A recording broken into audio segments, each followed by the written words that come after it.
I'm Michael Mick Wallman, a married man in my mid-40s. My pretty wife, Mary Ann, is 2 years younger. Our daughter, Julia, is 16, and our son, Melvin, is 14 years old. When this story begins, we still are a typical middle-class Scandinavian suburban family with fair jobs and fair houses, without any real problems for the time being when the trouble hit the fan. It was a chilly Thursday in November. I had got the flu and decided to remain in bed for the day. But my wife, Mary Ann, who began her work a half hour later than I, was okay and went to the bathroom for a shower. What surprised me was that she took her clothes with her for dressing in the bathroom.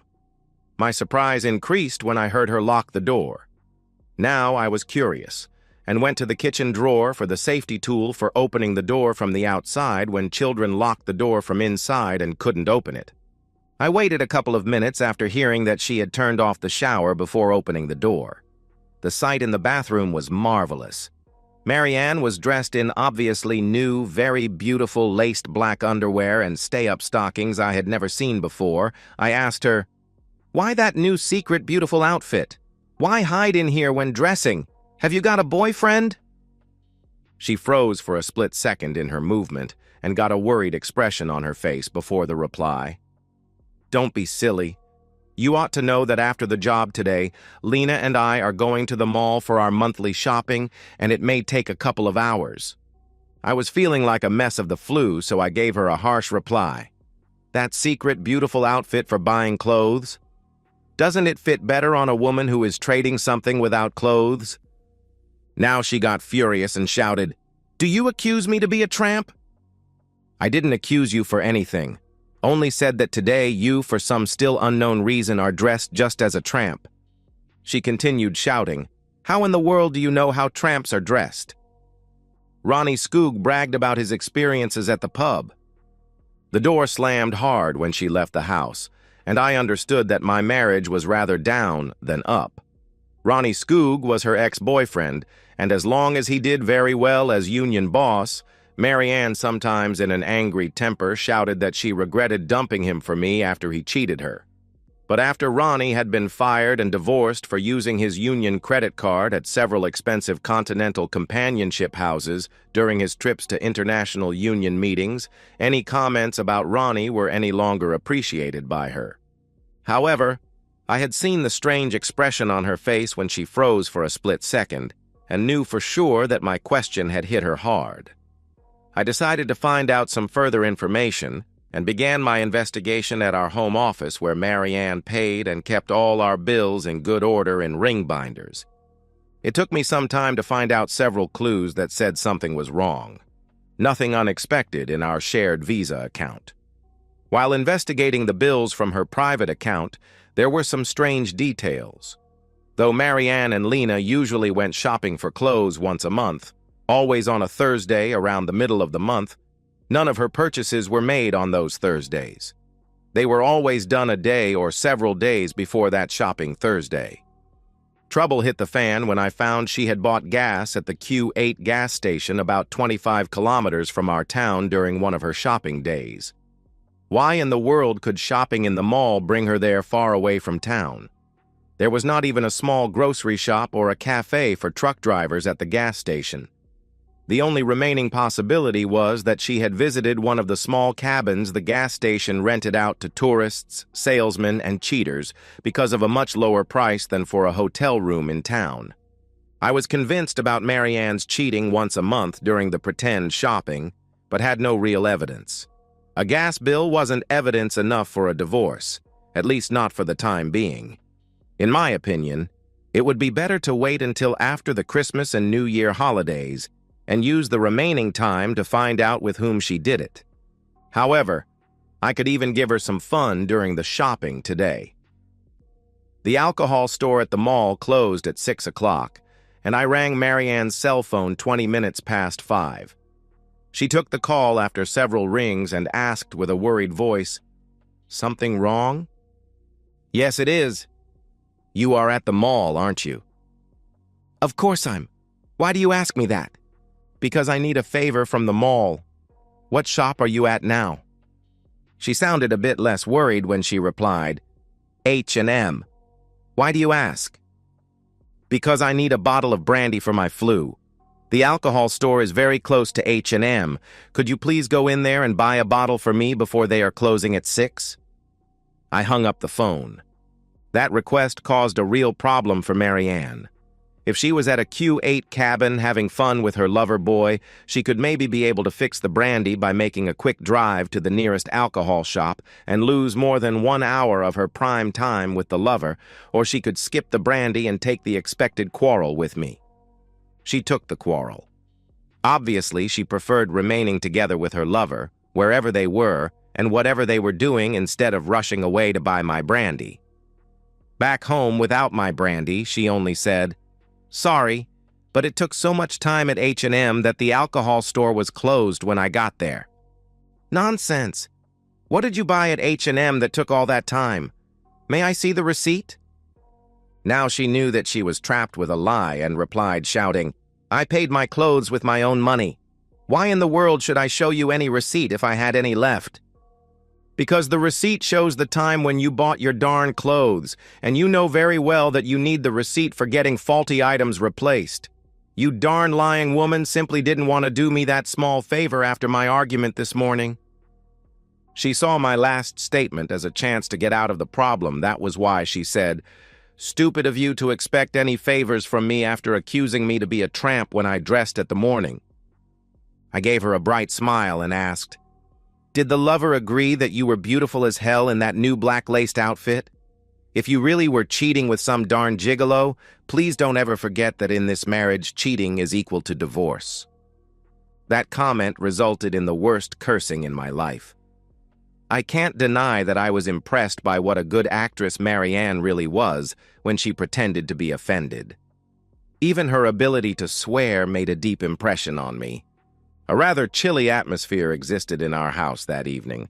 Though it was obvious that Marianne did something behind my back, it still remained for me to find out what she did, where she did it, and with whom she did it. The most important source of information could be her cell phone. We had identical phones and used to charge them in the kitchen. I went up during the night, and I found her phone in the charger and switched phones. The next morning, Marianne hurried away to her job without any arguing, and I remained in bed. As soon as she was away, I began to investigate her phone. Only one short text message. "A picture coming soon, waiting for your comments." It was from a sender whose number I didn't recognize. The phone book contained only her best friends. My search online for the phone number didn't give me anything. Obviously, it was a prepaid phone. However, then I got my lucky surprise when there came a ping from the phone. It was a picture, obviously taken yesterday, showing Marianne in her black, beautiful underwear and from the same sender as the previous message. The enclosed text said only 4 words, "Darling, you are great." Though there was no sender name enclosed, now I knew it for sure. It was the high artistic and technical quality of the picture that solved my question. I knew only one guy who was able to take pictures of such professional quality. That fool could only be Oliver Erickson, the husband to Rebecca Erickson, one of Marianne's very best childhood friends. He was well known for his ability with a camera and had once in the time when being heavy boozed at a pub bragged with an almost equal picture of a female co-worker. I had never liked him very much because his bragging about everything he thought had done better than anybody else. I was sure that he didn't like me either, and it was easy to imagine how much he had been laughing behind my back every time he had been intimate with Marianne, much prettier than his own wife. One question remained. How could Marianne let her be seduced by that bragging fool? There were only 1.5 months left to Christmas and New Year, and that was why I decided to remain married over the holidays and keep a low profile until then. No fighting with Oliver, which didn't mean that he would be left unpunished. It was a busy afternoon for me again. First loading the picture of Marianne to my laptop, and I had to admire it. She really looked very much younger and very beautiful. That fool Oliver had really done a good job with his camera. What increased my anger was that the satisfied expression on Marianne's face indicated that the picture must have been taken after their intimacy. My next mission was a bit more difficult. It took several calls before everything was arranged for Oliver's punishment on Monday. As a native of my hometown, I knew enough different kinds of people to get done what I wanted to do, and I was convinced that it would be well worth the rather high price. As expected, Marianne wasn't happy when she came home from her job with my cell phone, and didn't get any happier when I screamed and accused her of taking my cell phone. I had deleted the picture from her phone, which probably confused both of them when Oliver asked her about the picture. But as I didn't say anything, they hopefully thought something had gone wrong when he sent it. Part 1 of my revenge came on next Monday when Rebecca and Oliver had gone to their work and their children to their school. A tractor with a wagon filled with about 3 tons of animal waste from a farm emptied the load on Erickson's lawn in front of the house. As the weather was above zero, a terrible stank rather soon covered a large neighborhood. A large sign in the waste saying, "Manure for sale," didn't make their neighbors any happier. I can imagine how furious Oliver had called the police, and how his call obviously ended in a quarrel when the police didn't regard his pile of free waste as any serious crime that needed immediate action of the whole available force. At Wednesday breakfast, while reading our local morning newspaper, I saw a big picture of Oliver standing next to the "Manure for Sale" sign before his waste. As expected, he was even complaining about the police because they had only asked him to fill out a form about his problems and promised to take care of it as soon as possible in the future. I began laughing loudly, and Marianne asked, "What's so funny?" "A jerk in business as waste trader. Now one really can say, right man in right place." Marianne took the paper, and I continued laughing. But for some reason, she didn't share my joy about what she could see. Instead, she got red in her face and shouted at me, "You must be insane if you think that is funny." I kept smiling and replied, "Don't you have any sense of humor left? Waste and a darn jerk is funny. A real funny combination indeed. Rebecca is one of my best friends. How can you nasty beast laugh at her serious problems?" Now I shouted back, "Is it my fault that the poor Rebecca married that silly, worthless jerk Oliver Erickson? Is it? She must envy you as hell because you are married to a real man." I don't think Marianne agreed in that matter because she left the table without any reply and gave me a feeling that my wife didn't love me very much for the time being. My comments about Oliver didn't increase Marianne's love for me if she still did it at all. Then Marianne got the flu, and all thoughts about intimacy were out of the question for the next 2 weeks. I used the time to investigate her car for any clue about her affair with Oliver, but without any result. Then I bought one of those new voice-operated mini recorders and hid it in her car. Neither of us made the first attempt at intimacy when she was cured. In fact, there hadn't been any intimacy for me with Marianne since the weekend before her infamous November shopping, and now it was time for her December shopping together with Lena. Though I had accused her of cheating during her November shopping and expected her to be clever enough to skip her December date with Oliver, he obviously meant so much to her that she took the risk. As expected, we had a quarrel in the morning when I told her that I would see my dentist in the morning, and that was why I would leave home slightly later than usual. Marianne accused me of spying to see which underwear she would choose for her shopping day. She got furious when I agreed that it was appreciated to see her less beautiful, dressed for her strange shopping or whatever she intended to do in the evening. In the afternoon, I gave Marianne a call 10 minutes before she left her job for the day and told her that I wouldn't be at home during that evening, but said that her mother had promised to go to our house to fix some food for our kids. Just as expected, she shouted at me, "What the heck is so important for you to do this evening?" "Very special mission, my dear. Very important indeed. My friends have heard rumors that your friend, the waste trader Oliver Erickson, is going to cheat on his wife at a Q8 cabin. We intend to watch both Oliver and the cabin. I'm sure that Rebecca will be glad to get rid of him when we'll nail him and get pictures of that cheating jerk in action." As expected, Marianne wasn't happy about my mission. She shouted, "My friend Oliver? He is a friend to our family. You are totally mad. How can you even think about humiliating one of our friends in that insane way?" Speak for yourself. That jerk has never been my friend. You have always hated cheaters before. Why the opposite opinion about that darn fool now?" She sounded very angry when she replied, "I will always hate all cheaters, never doubt about that. But I know how much our friends Rebecca and Oliver love each other, and that was why I believed them rather than rumors from your stupid so-called friends." What a lying woman. I would not care about Oliver that evening. I was still alone in my vendetta, but Mary Ann must have been scared of my call and canceled her date with Oliver for that evening, and hopefully for the whole month of December. However, it was interesting to see what she would do now when Oliver had to be out of the question for that evening.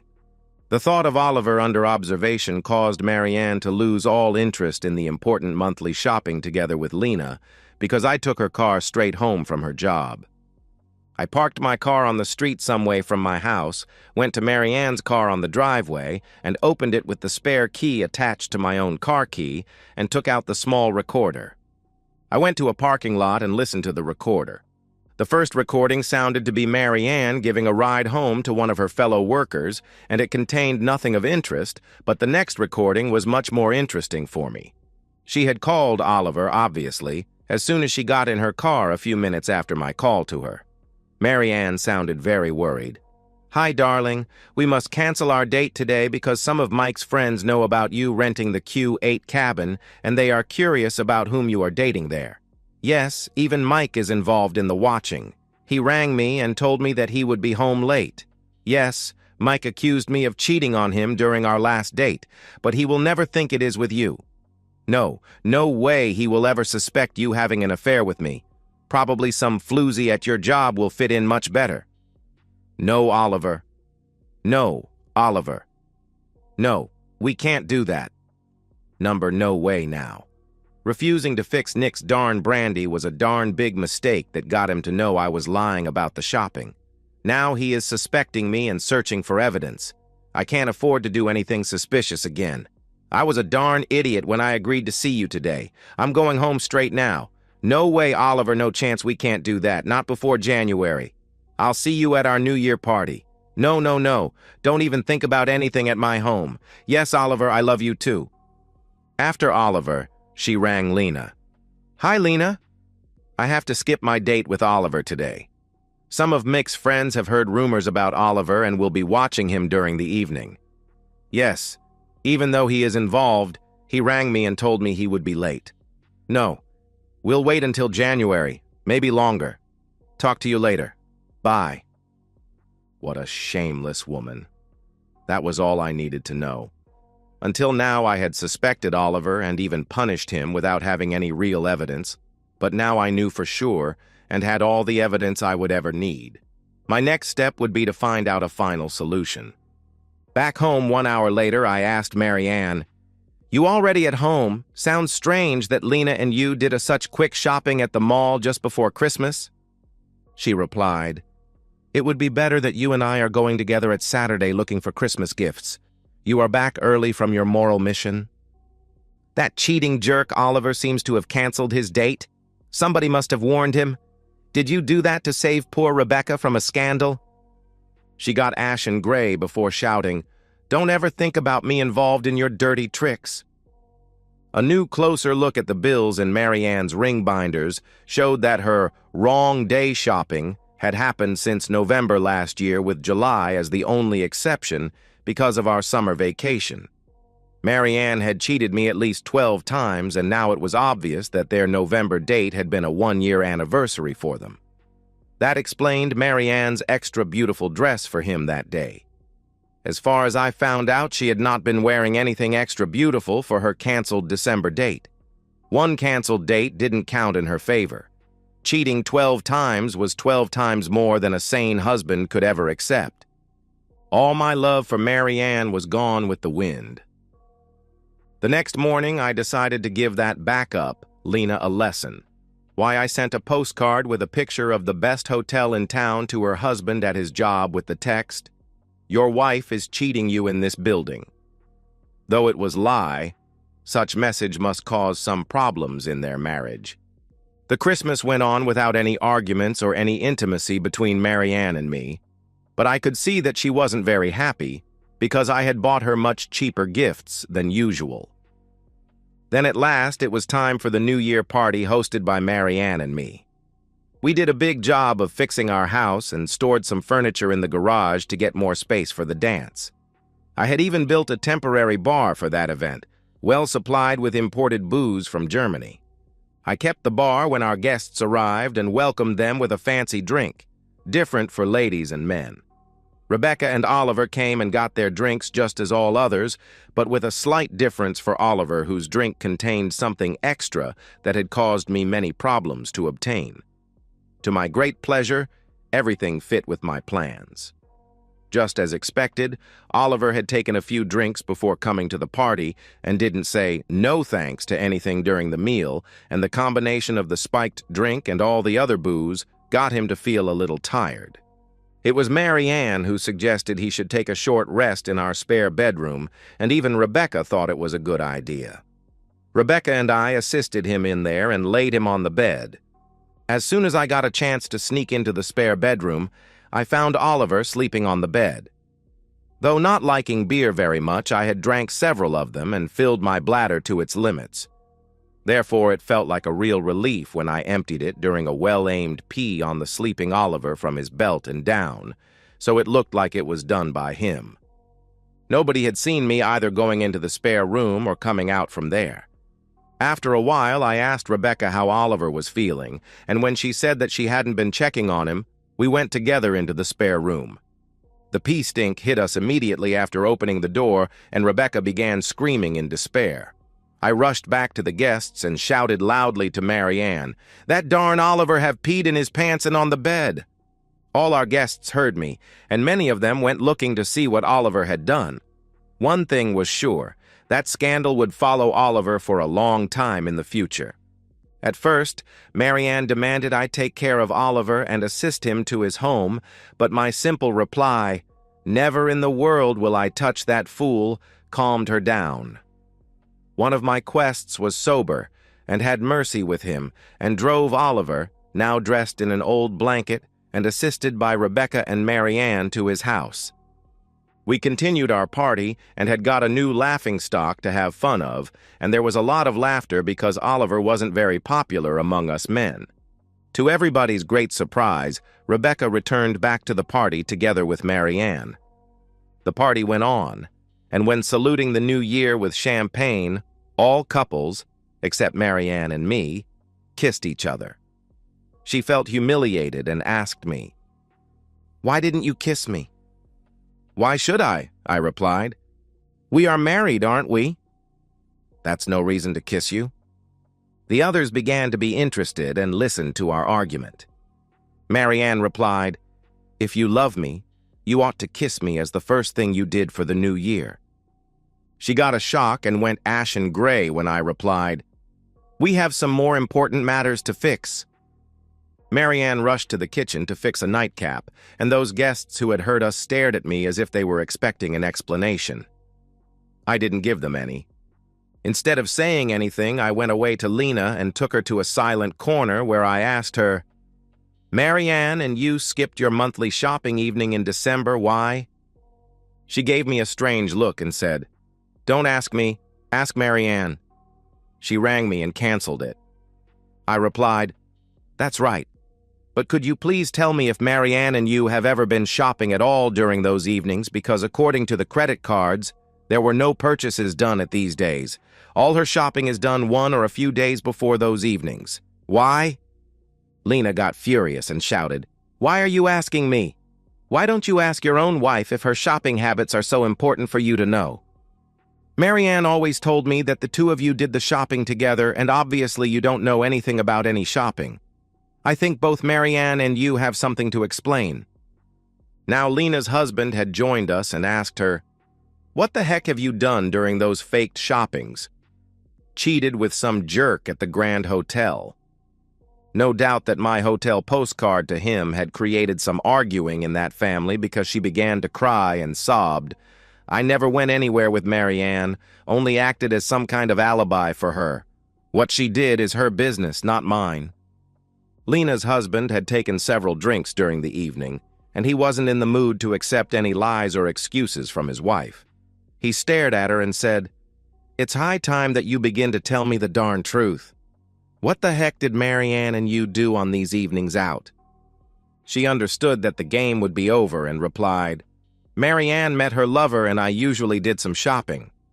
Lena's husband was a clever guy because he knew if he forced his wife to tell me about Marianne's affair, Marianne would pay back by telling Lena's affair, if she had any, to her husband. Therefore, he asked again, "Who is the man in that affair?" She replied, sobbing, "I don't know." Now the husband got angry and shouted, "Don't dare to lie." "Who?" Lena gave up and said, "Oliver Erickson."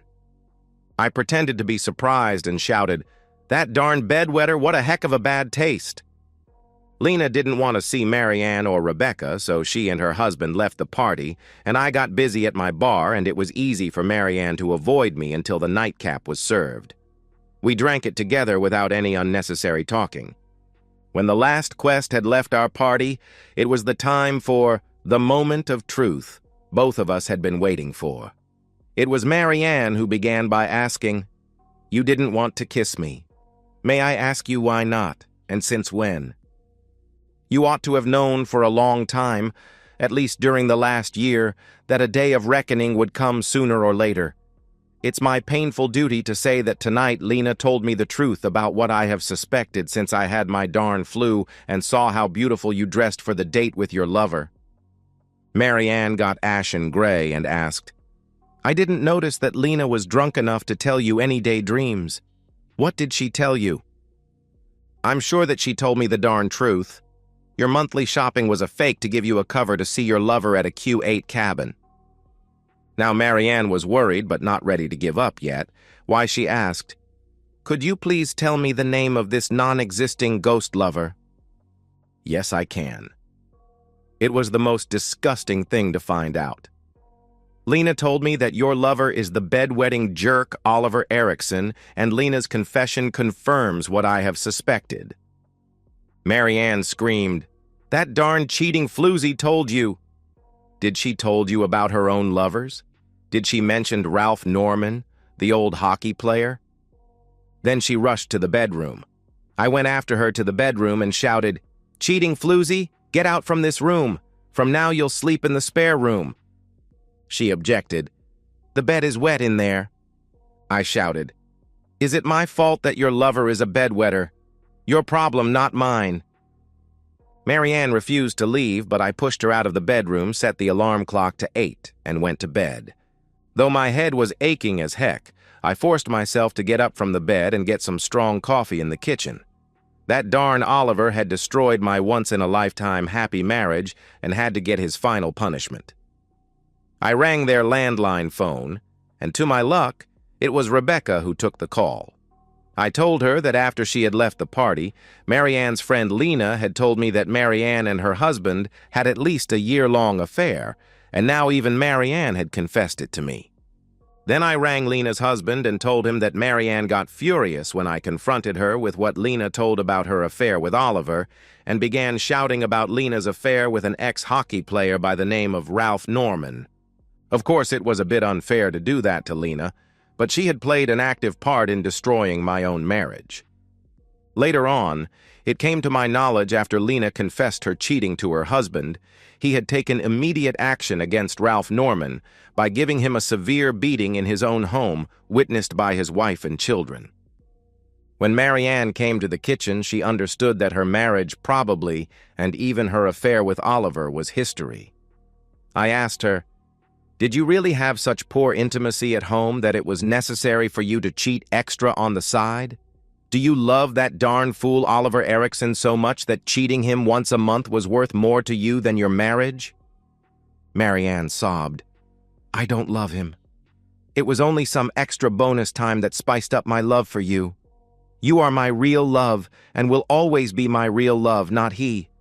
With him it was only intimacy. If Rebecca is clever enough to dump that cheating jerk, you have won your bonus. I'm sorry for my silly mistake and beg you to forgive me. I have never stopped loving you. You are. Only you are my great love." He was only some kind of excitement, not any real love. Please forgive me and let us go on with our family and children, please." I was curious and asked, "How long has this so-called bonus cheating gone on?" "I met him only 3 times and we had no intimacy during our first date. Why we had only 2 encounters because you canceled our December date." What a lying woman. I told her, "You swallowed my bait and skipped your so-called shopping when I rang you about Oliver because you had already done the shopping in advance several days ago. You could probably saved our marriage if you even had skipped your November date when your new lingerie got me suspecting the worst. Asking you for a brandy was a simple trap.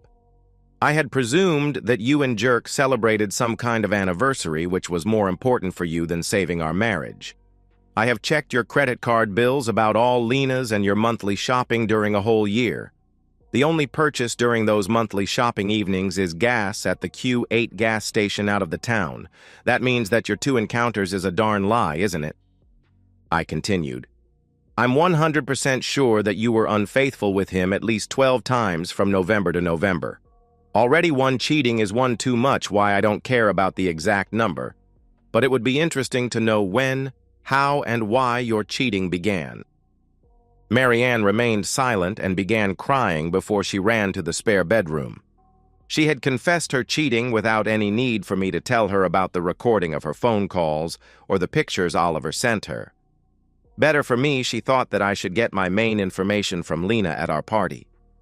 Both Rebecca and Lena rang Marianne on New Year's Day, and it wasn't difficult to guess that those phone calls ended the long-time friendship between Marianne and 2 of her very best friends.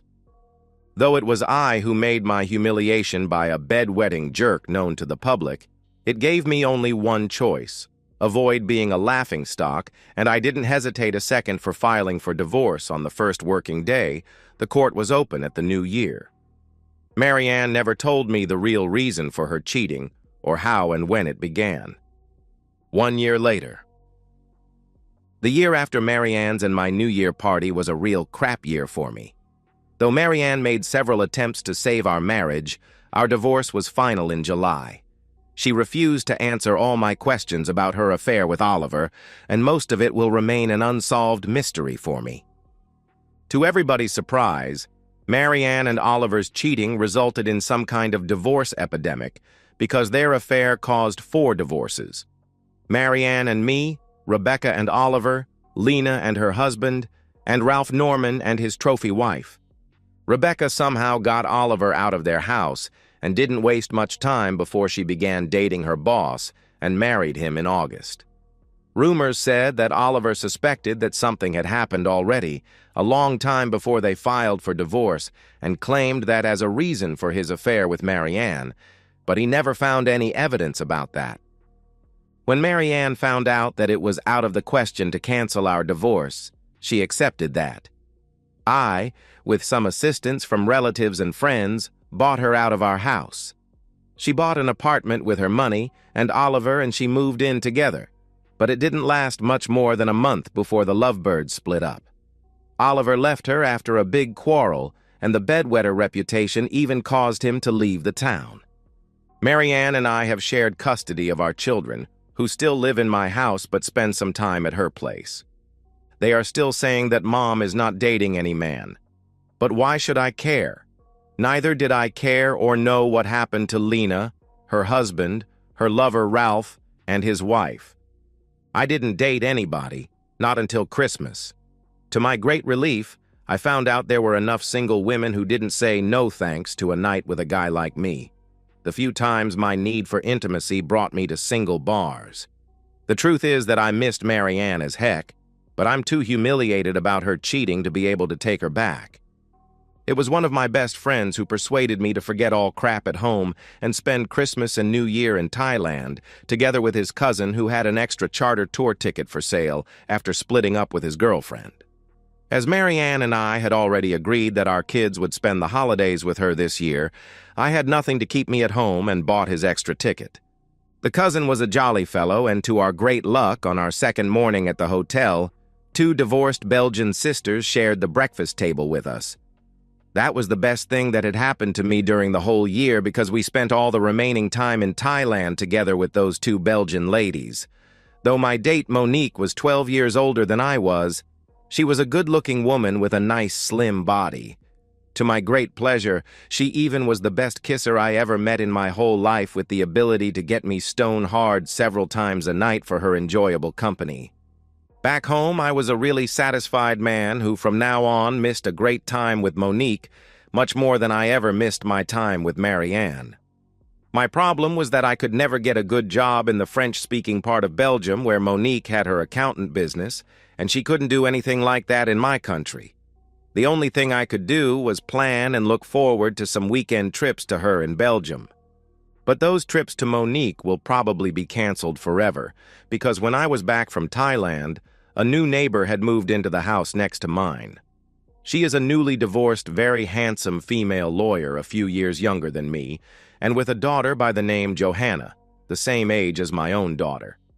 The girls became friends surprisingly fast, so for practical reasons, I invited the girl's mother, Madeline, for coffee. She was an easygoing, pretty woman, and I offered to help her with all kinds of practical chores in her house, which resulted in pleasant coffee breaks after each job.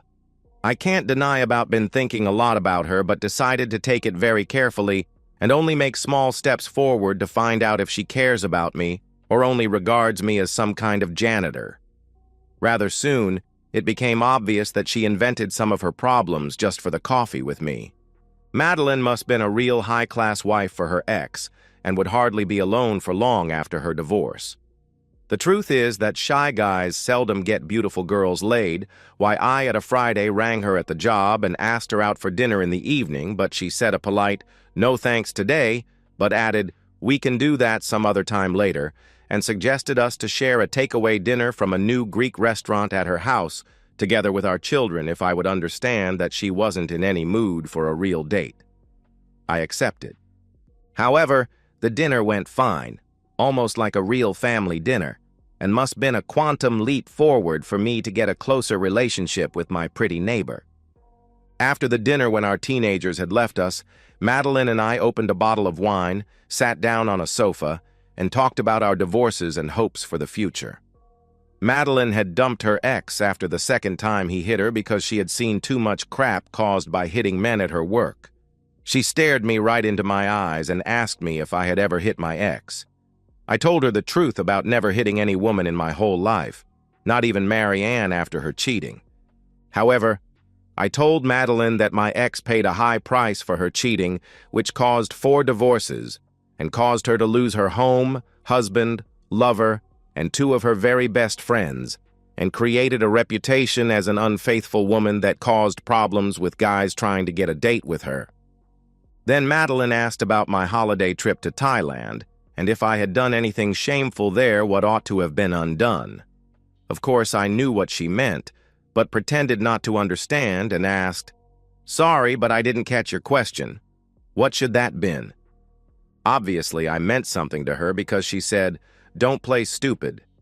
I want to know the truth about a man who asked me for a dinner date, why it is important for me to know if you paid for intimacy with prostitutes during that Thailand trip." "No, I didn't. But I don't deny my dating with a divorced Belgian lady there. She had dumped her ex for cheating and she was single. Please remember that happened when I was single without dating anybody here at home." Madeline asked again, "Do you have any plans to see that Belgian lady again?" I told her the truth. "Yes, we talked about that, but only if both of us are still out of any relation." She gave me a bright smile and asked, "Are you dating somebody?" I replied with my best smile, "I don't know for sure, though I'm doing my best to get a lovely lady interested of a date with me, and as long as I have some hope about gaining that, I'm not going anywhere to see anybody else." "Why is that date with me so important for you? You can hardly expect any glory night after only one date." "Because it can either be the beginning of a happy dream or be the end of that dream."